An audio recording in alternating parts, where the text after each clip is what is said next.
love warriors? Welcome to the Where's the Love podcast. I'm your favorite millennial hippie, Kloii Hummingbird. I'm a multidisciplinary artist, activist, and certified yoga teacher. Make sure if you're watching on YouTube, honey, to like and subscribe so you can watch along with me.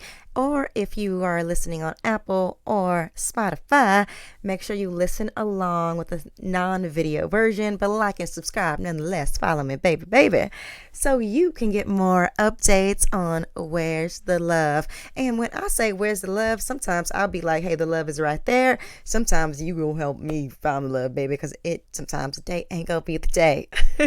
This podcast will bring you everything from politics, pop culture, and my personal opinion, okay? This podcast is also called Where's the Love because, like I said, I am a yoga teacher, and my goal in life is to tap into the realities of the world, not the way I want them to be, but as it really is, because we can only create true change when we look at the thing head on and call a spade a spade. You know what I'm saying?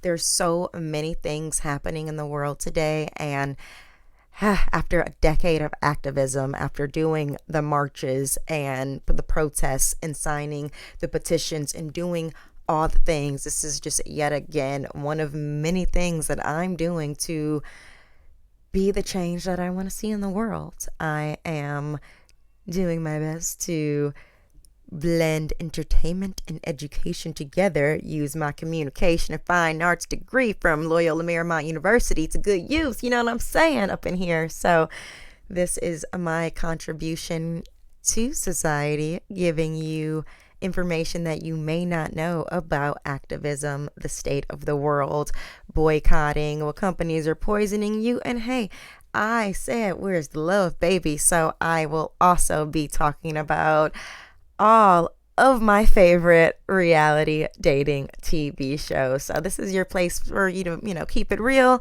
and to bask in the realities of humanity, okay? In all facets of the word. This really should be called Where's the Humanity or Who's the Humanity? But it's Where's the Love, baby, because love, empathy, and standing in community is so much of what life's about, if you ask me. But hey, I'm a yoga teacher. What do I know? And if I'm keeping it all the way real right now, my mother died 6 months ago and I've completely gone insane. But if it weren't for that, honestly, I'd already be insane because there's a genocide in Palestine happening, and I'm seeing dead babies pop up on my phone every day, left and right and left, and I don't even know which direction is up anymore because I'm insane. I am with the insane, and I just can't shut up. I have to be a part of the yappers who are yapping and doing anything in my power, because we have come to a point in reality where community is going to be real inconvenient. And that's going to be super hard for a lot of people to understand. I mean, are we ready to hide our neighbors in our attics? Are we ready to let that extra child live with us? I mean, this is just so much of what the world is calling us for, like radical community.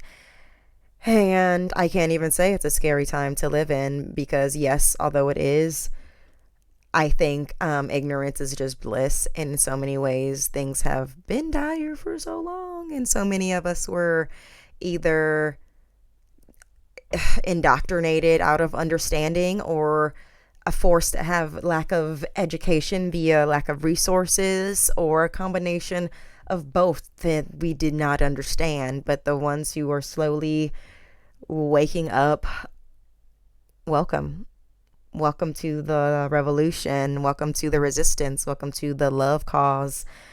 And love is gonna have to look like a lot of many things moving forward, and that is dependent on who we are as individuals. There's a lot of shadowy places in the world, and I guess a part of my why is, whilst being insane, standing in my true self, who is an artist, and to be a voice for the voiceless, to be a voice for the afraid. Because although I am afraid, I am privileged in the sense to be a yappity yappity yappity yapper who is probably undiagnosed ADHD, if I'm keeping it real. I guess, in a sense, the freedom prayer could sum up my why for not only this podcast, but existence itself for me. And my Sanskrit is not the best. So, Loka Samasta Suki no Bhavantu. May all beings everywhere, including myself, be happy and be free from suffering. May the thoughts, words, and actions of my character in some way contribute to that happiness and to that freedom for all beings. I say that at the end of all of my yoga classes for so many years, and it will never not ring true. Whoever spit those ancient words out, they were onto something. They were onto something. Put in other words for my why. It's like the late great James Baldwin said, if I love you, I have to make you conscious of the things you don't see. And boy, is that my love language. If somebody ain't ready for elevation, they probably not ready to be up in my life. Not ready to be a partner, because those are the only kind of humans I want near me who are ready to speak on that elevation of the heart, of the conscious mind, and of humanity itself. Without further ado, ladies and gents and everything in between, this is Where's the Love podcast. Before we continue, let's do a check-in wherever you are. If you're able to, come to the edge of your seat, close your eyes, and sit nice and tall. Your spine will thank you later. Take a deep breath in through your nose. Exhale through your nose and just feel. Tune in with yourself. We always talk about self-awareness. In order to be aware of yourself, we have to take those moments to tune in and be aware.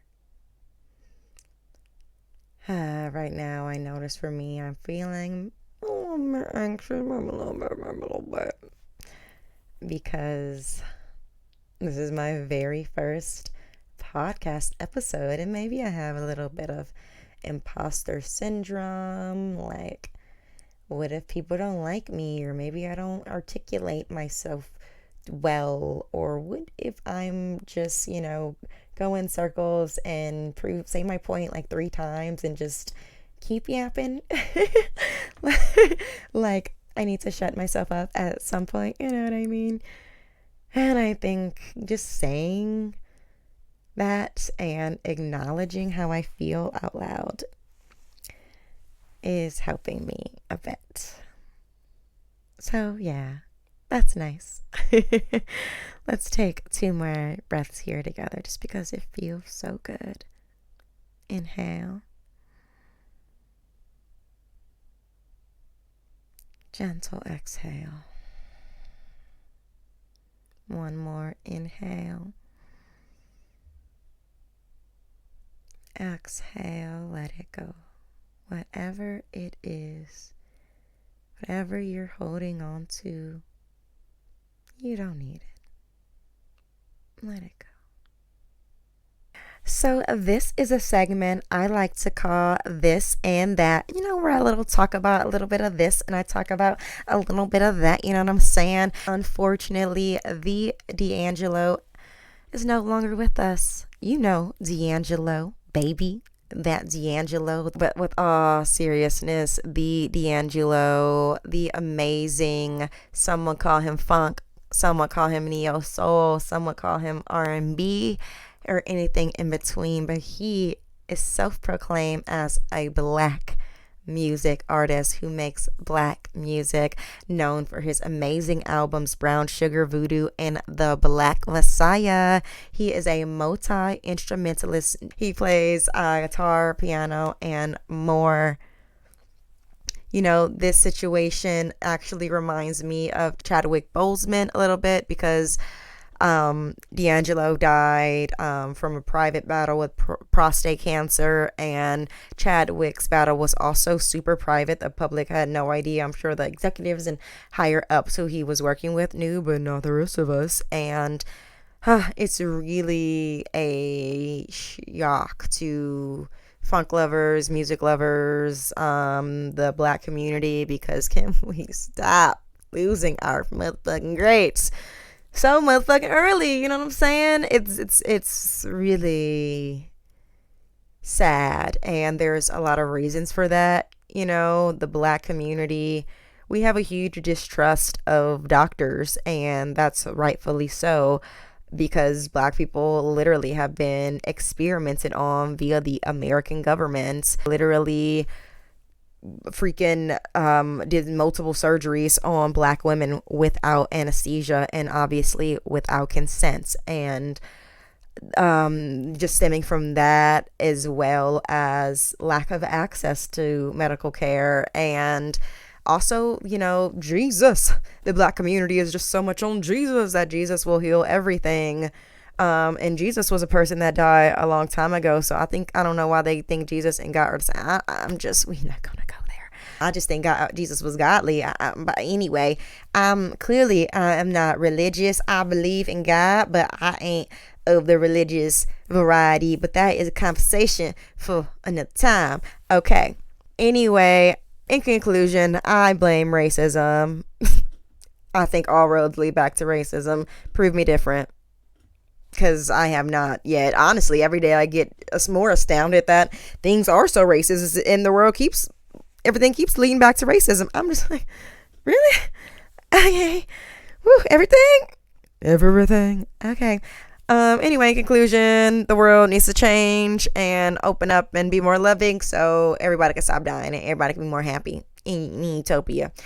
And anyway, lastly, for this in that chickadee chat, Cardi B released a new album this month, and honestly, I have just been so career focused and just in a haze since my mom died that I have not listened to much music, and it feels like in a couple years. But this album has been the first album in a long time to like make me feel something. And maybe it's because like how open and authentic Cardi is, that even if you're not like a hardcore fan, you're just like a peripheral fan, and it just made knowing about everything she's going on in her life, the music, even more rich.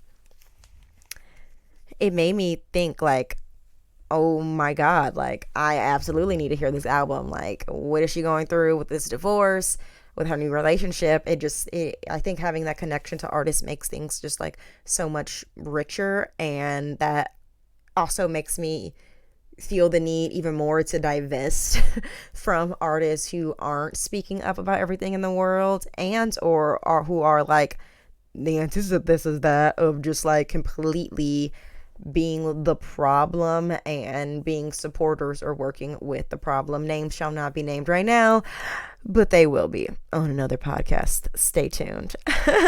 But that is all for today's This in That little chit chat. Let's get into the main chickadee chat of the day. Okay, we will be talking about Love is Blind, episode 1 and 2. I know it's a little bit late, but when it's coming out, but we're gonna go through all the episodes. If you down for the ride, you're gonna be down for the ride, okay? Again, episodes 1 and 2 of this season of Love is Blind, located in Denver, Colorado. First, we have to talk about, in our main chickadee chat, Assata Shakur.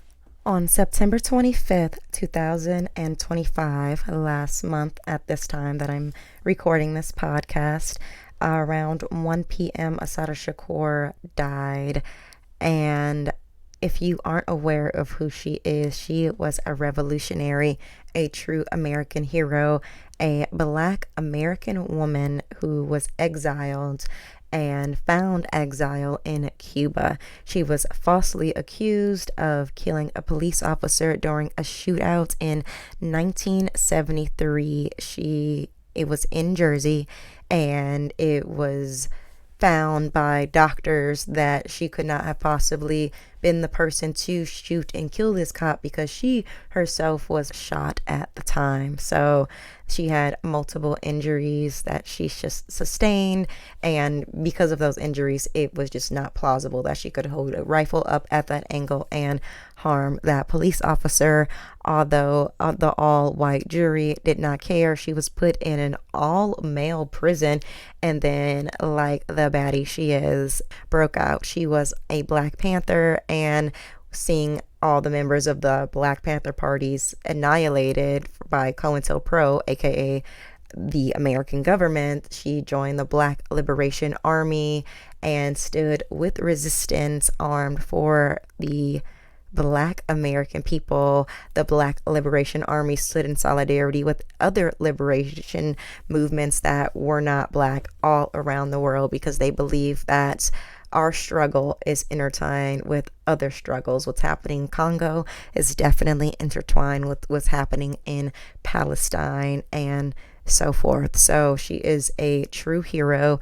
The very first book recommendation, write it down, is Assata. It is her autobiography of the tale, and it's amazing. I have read excerpts, and she's amazing, and I cannot wait to get my hands on a copy. Maybe it'll be the first edition of a potential book club for us. Hey, shooting for the future with us, friends.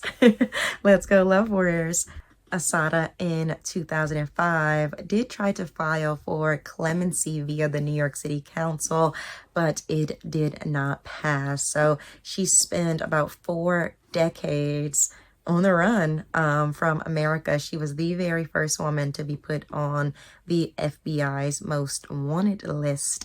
And I think that's so funny on the list, being a model, a fashion girly. I can't help but say, they said to be found in Muslim or men's clothing. I'm like, honestly, she was just hippie chic. You know what I'm saying? Like, men's clothing, like, they were hating. But hey, maybe they saw some pictures that I didn't see, because every time I see Miss Assata on video or photo, she's fly. You know what I'm saying? But maybe they mean that she was not, acquiescing to the standard garb of the time, which, what women, they think women wear, just booty shorts and dresses. I guess she wasn't like popping it low, so they equated that to men's clothing. I mean, come on, she was just a little hippie. What you mean?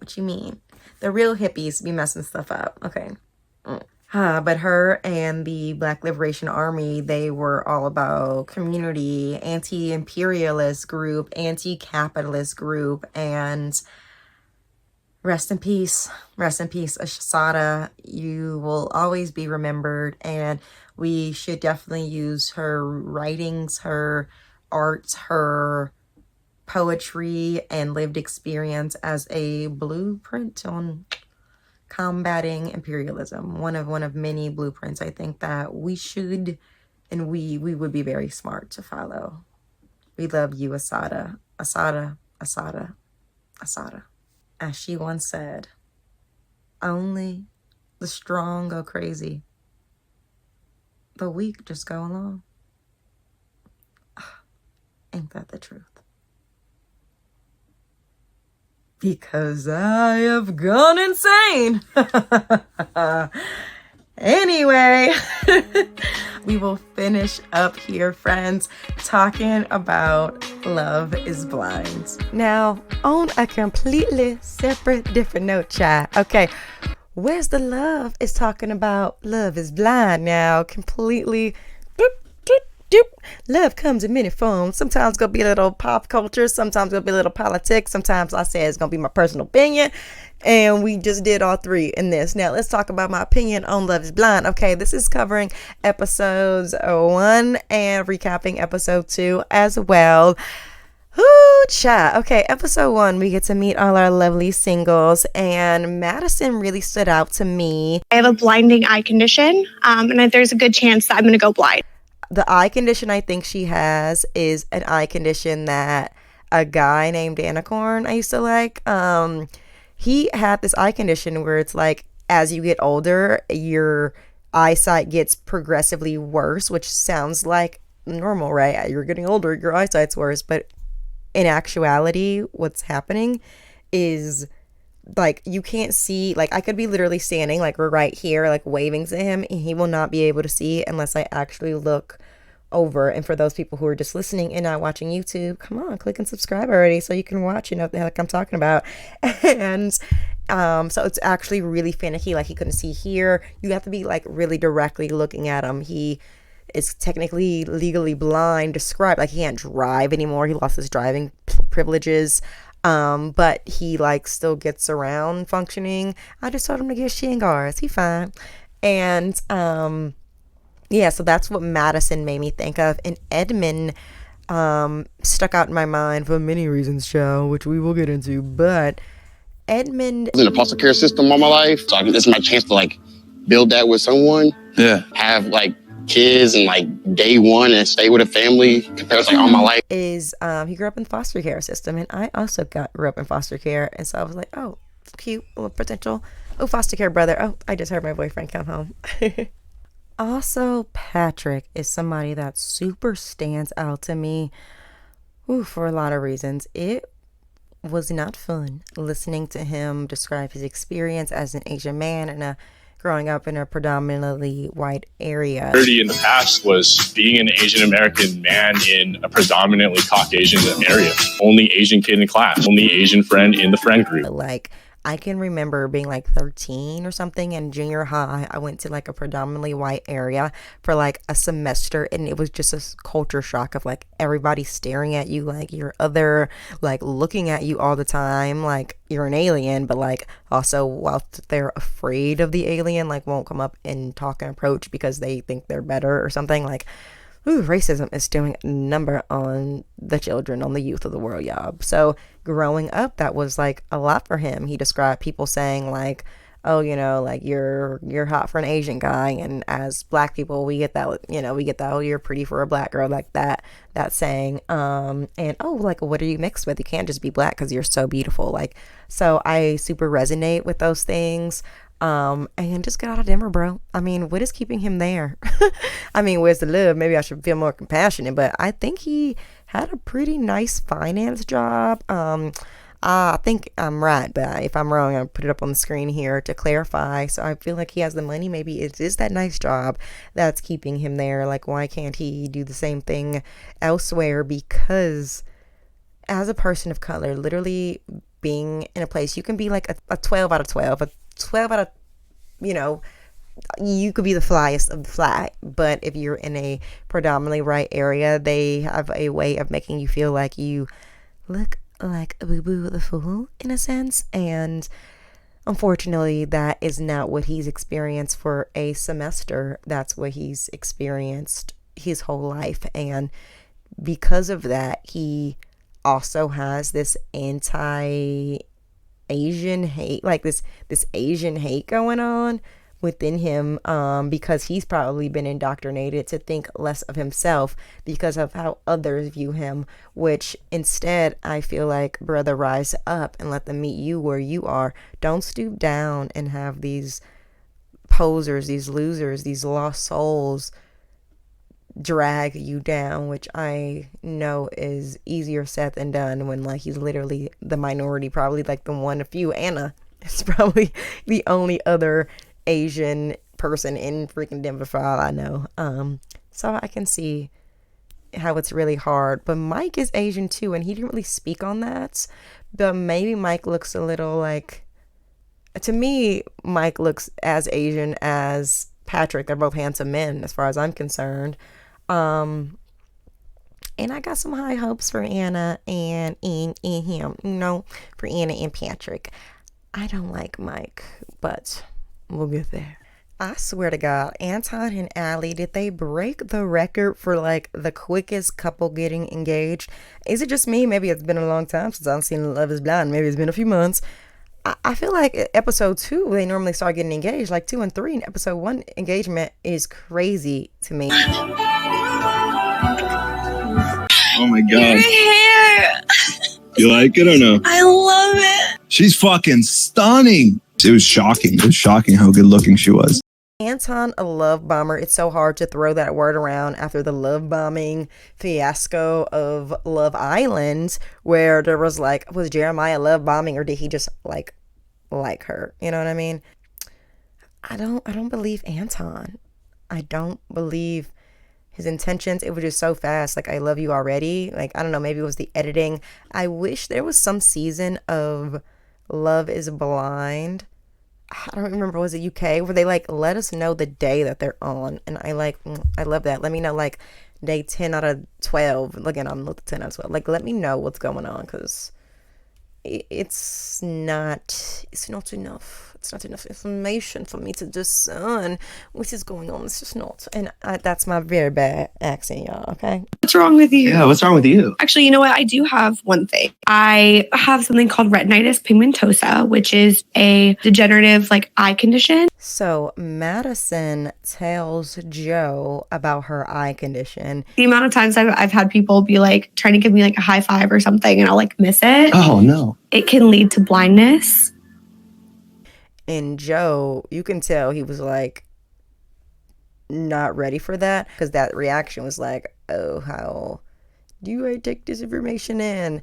But I also feel like Madison did a really good job of explaining what the condition is. Like, yo, this is what it is. Like, you know, it very much felt like a no pressure situation, but just so you know, this is the potential of what could happen to me. And it's really hard to give people that type of information, no matter what kind of condition you have, whether it's HIV, whether it's an eye condition, or freaking terminal cancer, you know, whatever stage of life you're in. Everybody has something that they're afraid and feel vulnerable to tell the other person. So I think it was really mature how she just kind of came out and said it. And I think his response is really mature, but clearly, if she was like right in front of him, I think she probably would have been a little, I say clearly, that's the wrong word to use, but I think she potentially would have been really freaked out by his reaction, just given his body language alone. Anna is dating Blake and Patrick. And Patrick and Blake, honey, both say that Anna is their tickety top connection, which I love, because there has not been a lot of Asian representation on Love is Blind, and that goes for all of the seasons. The only Asian people I can remember being on the show are the two Indian people from a couple seasons ago, and I just think it's awesome that she's thick too, she's funny, she's charismatic, and she's beautiful, and she's Asian. I'm like, okay, yes, win, win, win. Megan has been great. Oh my God. Hi, this is Blake. But Anna feels like my top connection right now. And she's awesome, and I'm super happy that like the Asian girl is, you know, getting all the lovies up in here.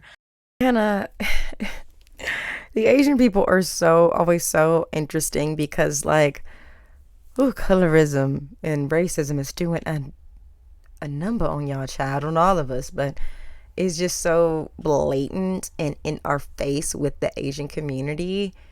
You know, Anna straight out told Blake, like, yeah, I've never dated another Asian person, and Anna told Patrick that, and Patrick basically told in the same thing, like, I've never dated an Asian person. Patrick and I put context clues together about what we might look like. I think we understand we're both Asian. So these are two Asian people who have never dated Asian people, and granted, they live in Denver, Colorado, but I mean, if you're looking, there's a community for it. I mean, I know I'm in mostly predominantly white spaces, so I've dated a lot of white men, but that's not to say I've never dated a black man before. I think that's just, I think people who aren't them, but just speaking to the wider aspect of that self-hatred, I think it's imperative as we get older that we do that inner work to love ourselves and heal ourselves, especially if we're trying to have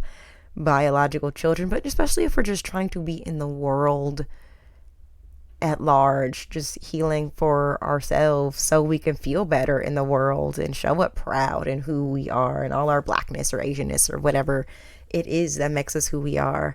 And so that's clearly some work that Anna and Patrick and a lot of us in the world need to harness that work so we can harness our power. I'm kind of blending episode 1 and 2 a little bit together, but I believe it's episode 2 at this point. And Love is Blind is a show. I feel like of all the reality dating shows, I could go on this one because all the other ones are frankly trash. I'm a sapiosexual, or like I just want to understand who you are as a person before I'm near you in a sense. So it's because of that, like, you don't know races, you don't know heights or any of that, and I think that's so beautiful. You don't know if someone's bald or whatever, but we always get a couple or two who ends up sort of breaking the rules. Grew up Mormon and we're a white family. There's no linear rules, you know what I mean? You don't have to do anything that you don't want to do, or if you want to talk about all the things, sure, these are sort of guidelines of how Love is Blind should go if you want to do the experiment accordingly, like correctly. However,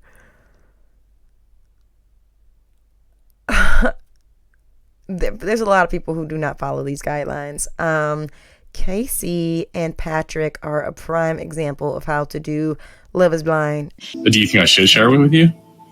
Yeah, I think you should. Like my ethnicity? Mm-hmm. Incorrectly in that regard. Casey, really starts to ask Patrick again, like, just tell me your ethnicity. And I feel like if you come to Love is Blind, why do you care? Like, go on a different show. But I believe we know that she got the opportunity to go on a different show or something. And then now they just ended up putting her on Love is Blind. And her boyfriend's like, this woman came in with a whole ass boyfriend, apparently. According to the streets, though, that's not on the show. This boyfriend that she talks about this guy came on the internet and he was like, I'm basically her ex-boyfriend, y'all. How embarrassing. And honestly, I'm not even her ex. We were just a little situationship type thing. I literally live in like another state. I gagged when I saw that. I'm like, oh my God, died of embarrassment. I mean, the man was clearly hesitant, clearly uncomfortable, clearly did not want to talk about it. He even said, like, let me think about this for a moment. He ended up acquiescing to her and letting her know that he is half Chinese and half Cambodian. He didn't tell her that he's super tall or any of that. And she goes on to say that, like, oh, her whole family dates Asians and others, so it should be fine. And I think the fact that she even had to quantify that, like, oh, you people are okay with me, was just like very, very strange, because she's mentioned she's Mormon and she knows that honestly, I don't even know if on the show or online, I'm getting my TikTok info mixed in with my info from show. So sorry. But yes, this is very, very awkward for him. And again, I gagged when her boyfriend, her situationship online, said that they was just a situationship. So funny. Okay, let's talk about Sparkle Megan, honey. So Sparkle Megan, everybody online is like, that's corny, that's cheesy. I'm all about branding, baby. All right. Her and Mike do have clear chemistry, and Mike is a cutie patootie. I think they'd be okay together. But like Megan said, she's looking for something like different. She's dated guys like Mike before, and so I don't really think that she's interested in doing the things that she's done before in the past. But she does strike me as somebody who's like wants to be like walk into the room power couple vibes, because who else in the world would call themselves Sparkle Megan if they did not want that. Mike is cute, but he gives me the ick. He gives me very like ego driven, very much all about himself, and that he will not keep his heart on his sleeve. It will be very guarded and like a tough nut to crack. And who's got time for that, honey? And so that is Sparkle Megan, but I think she's also feeling Jordan, and I like Jordan more than Mike. So Sparkle Megan got options, honey. Okay, her and Jordan are also vibing. Jordan is tall, has tattoos. I think he is taller than Mike or just as tall as Mike, and but they are in a different tax bracket. So do you want the douchey, egotistical guy, but he got a lot of money, or do you want the guy who has a kid, don't got a lot of money, but he's emotionally available and got a heart of gold? I mean, we'll see what she picks, y'all. I know which one I'd pick. What would you pick? Drop it in the comments.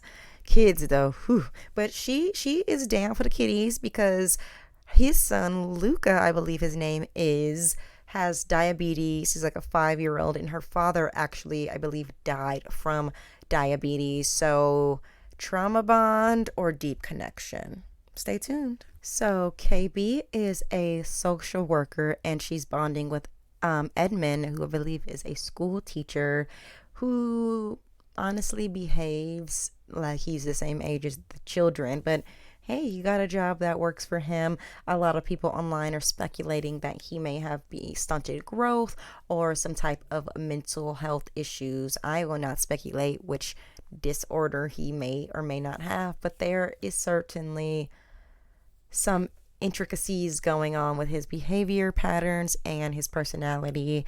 He was very vulnerable with her, which I don't hold against him, talking about what he's been through with his life, with his parents, growing up in foster care, and that makes her feel very bonded to him. But again, hashtag trauma bond or hashtag actual deep trusted connecting and connection and bonding. Oh, y'all, remember when I said Sparkle Megan got options? Okay, she got options.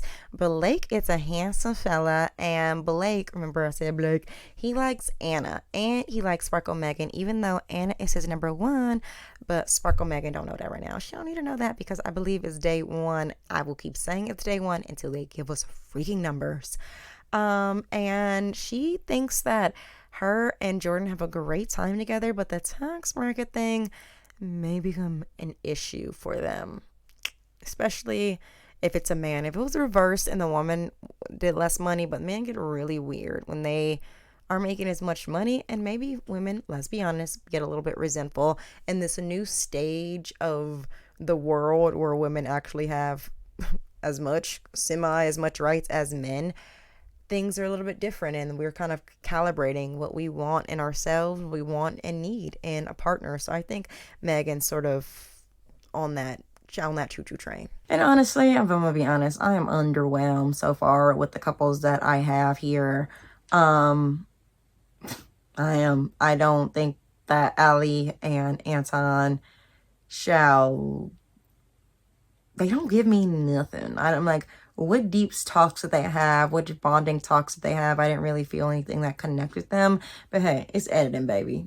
I could have missed something that they didn't give us, But they met, and it was cute. He was very attracted to her. And so vice versa. He had some glasses on, and he was squinting. I don't put the glasses on, honey.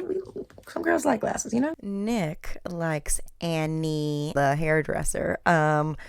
And he is basically making Anna feel like he's the only girl she's dating. The internet believes Nick is gay. And I'm just going to leave that right there. Nick tells Annie that she's the one, and she's like, O to the M to the G. I don't really feel like I saw much of their connection. And yeah, Annie basically tells us that she got out of an 8-year relationship, and that he left her after her mom died. Men are usually the ones who leave their female partners after great tragedy. That is something that is well known within the heterosexual community, unfortunately. Nick and Annie's like, I'm gonna get married. She seems like very eager to get married. I don't know if she cares who she leaving with, but she gonna want to leave with a ring on her finger. She has a connection with Nick and Brendan. Brendan says that Annie is his top choice and he wants a piece of that pie. And I'm like, okay. One of the reasons why people think that Edmund may have some mental health issues of sorts is because of one of the next scenes that happens. He is kissing the floor, which is not something that humans usually do. And not like, oh, I'm so happy to be on Earth. I'm so happy to get out of jail. I've been locked up. I'm out, all that stuff. But it was more so, he said, I just want to kiss somebody. And so he's kissing the floor. And that's just relaying what happened. After that, Edmund and KB are talking about who are only Black couple individually and together, I believe, in the entire show, if I'm remembering correctly. So they both sort of trauma bond, it kind of looks like, over the fact that their parents both were absent. Edmund talks about his father and his mother not really being there for him, so he was in and out of foster care, and that he's healed from that because he knows that despite all that, his parents still love him despite the things that they needed to go through financially and individually.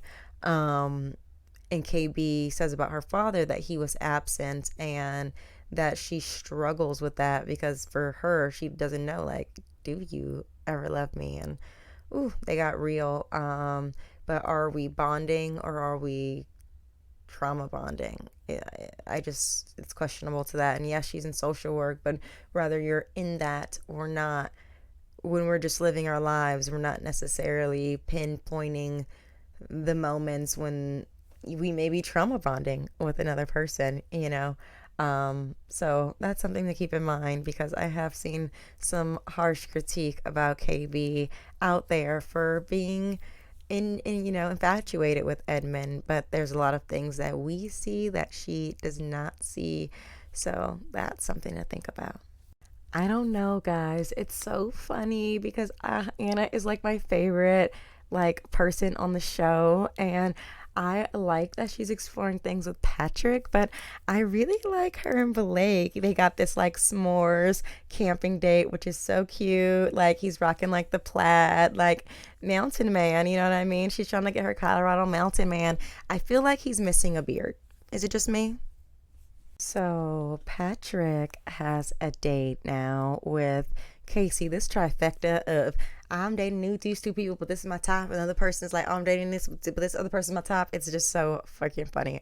The editing is great. Then Anna and Patrick have a date. Anna talks about how much she misses her family. They basically tell each other that Anna's like, I'm more attracted to you because you're Asian. And Patrick's like, yeah, same. Which is so interesting, like a revelation. Two Asian people could be attracted to each other. Obviously, there may be, some things you guys have in common. We have our next engagement, baby. Joe and Madison get engaged. He drops it on the knee. She says, yes. And then, y'all, finally, the episode ends. Patrick is telling us, to the audience, Anna's my number one. I'm thinking he gonna get down on one knee. He gonna lock it in. It's gonna be what it is. And then freaking he goes into the room, into the pods. Hello. Expecting Anna ass to be on the other side, and the ass ain't in the couch. Before you get the chance, Where is she? And that is how the episode ends. My takeaways are, maybe Anna been telling us that she like Blake, so maybe she over there with Blickety Blake. And then Edmund and KB, I don't think they're one. Allie and Anton, I know they had a good meeting, but I don't feel it. just so shallow. Like, where was it? I feel like maybe it was the editing. They didn't give us the deeper conversation. Were they just going off of the vibes? Like, because I didn't feel the vibes. I don't know. They're each individually very attractive though. And that's my takeaways there. That's what I got. We got some engagements. We got some I see you and I like the way you look. I love reality dating TV shows because it's just like an anthropological freaking study in humanity. Like, what's the dating scene? What are the racial connections, the racial divides? What are the different age rangings, thinking, talking, expressing themselves? It's so exciting. I just started watching Love Island, the season that came out this year, but then this year I also watched season 6, and I watched every season of Love is Blind USA. Stay tuned, and I have yoga classes on YouTube. Tune in next time for my recap of Love is Blind episode 3 and 4. Also, we'll be talking about nice and light things like, did you guys know there was a flooding in Alaska right now and the Voting Rights Act being gutted? What? To tune in, like, and subscribe on YouTube, Spotify, and Apple. Till next time, peace.